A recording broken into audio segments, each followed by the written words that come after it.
Hi everyone, here's an in-depth look at Suzuka in the Formula 2.0. The lap in question is a 1:55.4, which was a pretty solid lap. There was certainly a tiny bit left in it, but I felt overall it hit the key apexes and was a good representative lap. Now when coming up to start your lap, make sure you get a good drive out of the second apex. You don't really need to carry a huge amount of time over the first part of the apex because it's all about the drive out.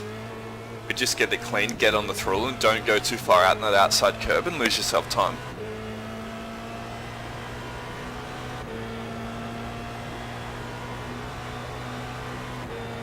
Now coming up here, I'm braking just slightly after the 50 metre board and I'm turning straight into the inside apex.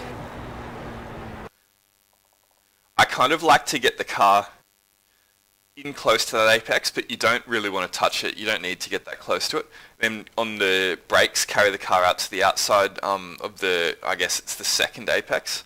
So off the throttle, then sort of medium brake pressure to the outside and turn the car in.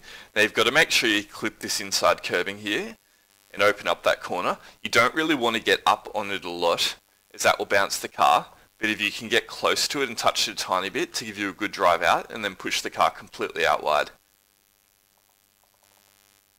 Now this is a very hard corner to get in sequence. If you carry a bit too much speed into the first inside apex and push the car out too wide, you kind of miss the second inside apex and that can cost you a lot of time. You've just got to slowly build up to what you feel is the maximum.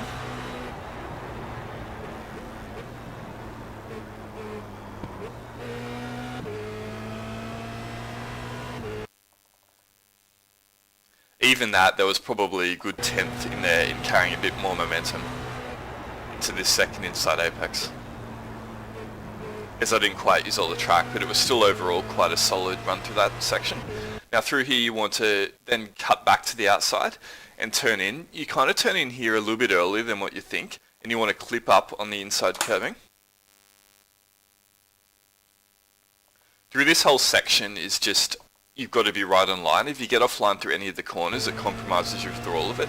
So enter from wide, up on the inside curbing, cut back to the right and up on that inside curbing again. Then kind of get the car back to the middle of the track to give you a good entry. If, when going through here, you let the car push out too far to the left, you miss the entry into the next corner. So you've got to kind of keep it to the middle of the track. Then give yourself a good run, get close to that inside apex.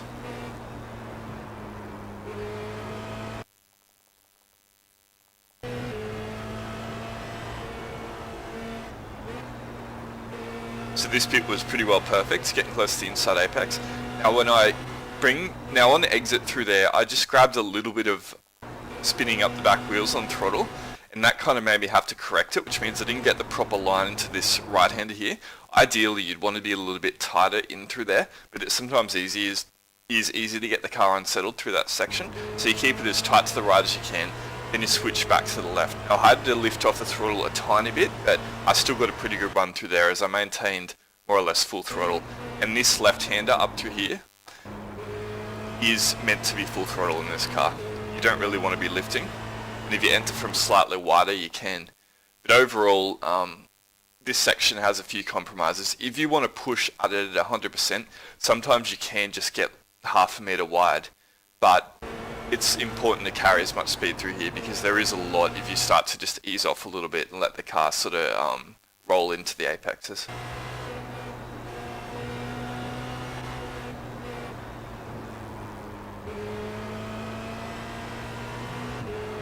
And hold tight into that inside left apex.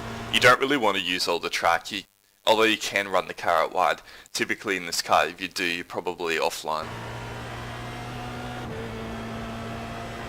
Now in through here, you're braking after the 50 metre marker and turning into the right-hand apex. Now in a lot of cars, particularly GT cars, because I've been running this in the Ferrari 488, you want to bounce the car over the inside curb, but in the Renault you don't want to do that. You want to kind of miss the curb, get close to it, but don't bounce the car over it, it unsettles it too much.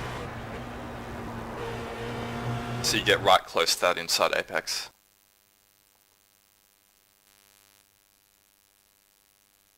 Now the same through here. You want to bring the car close to the inside apex, but don't push it out too far.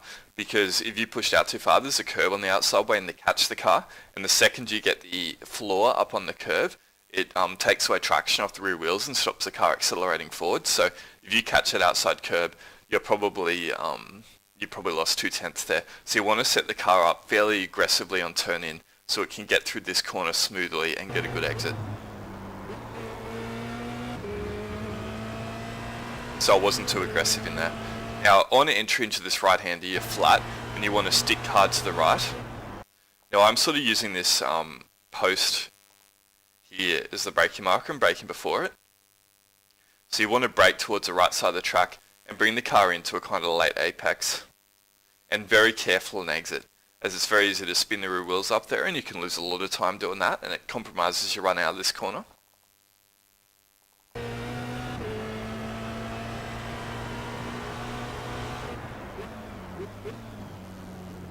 I'm exiting in second. You can use first, but I've never really felt it gives you a clean exit. Just flat out down through here.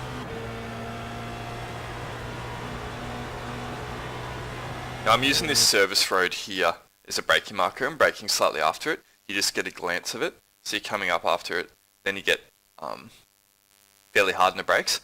You're wanting to take into the first apex of spoon a fairly late apex. You don't want to bring the car into an early apex as it compromises the run out and can often result in going wide on the exit of the track. So I'm taking a late apex into the first bit, running it out wide, and then taking another late apex into the second part of spoon. If you early apex it and you clip the corner especially, it's pretty much the whole corner over.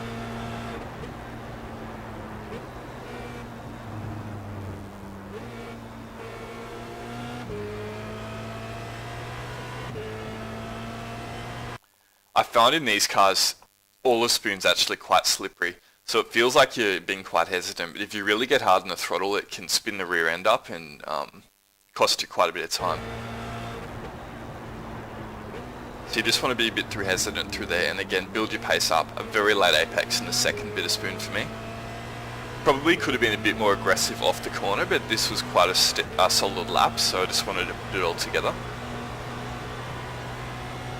Flat down here, and you don't want to lift, and you don't want to run through wide through here. You've got to get the car quite into a tight apex through 130R. Well, you can gain half a tenth by doing that. Smooth in and stick to the left. Now I'm braking a decent amount after the 100-meter marker. And you want to get it up and over this first apex, then cut back, and you can do it again the second and accelerate out. Now I see a lot of guys don't use the curbing on those two corners. I've seen Martin Cronkey on VRS videos I've seen never does, but I've just never found a way that feels comfortable to get through the chicane without minimizing the angle of the corners by using the chicanes, by using the curbs. So you don't want to go too deep. I'm getting the front right wheel about on the exit of the curb, and that just sets up nicely to do the same on the left-hander.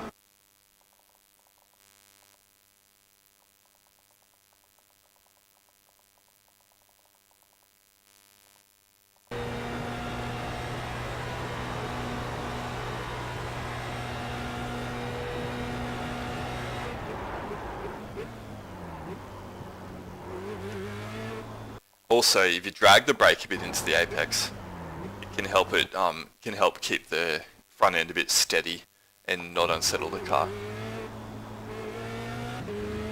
Don't want to push out too wide on that second curb because you can get out on the outside and catch the car. Just keep right for the run to the line to narrow the track distance. That's lap done. It's an extremely complex lap around Suzuka. The track seems almost kind of simple when you're just watching it in replay, but every corner kind of leads onto another corner, so if you're just slightly wide into one or you unsettle the car, it can actually cost you for quite a period of time. So you kind of have to focus on being smooth over the duration of the lap rather than overexerting the car in any particular corner. Certainly not one of my strongest tracks, I don't think, but it's a lot of fun.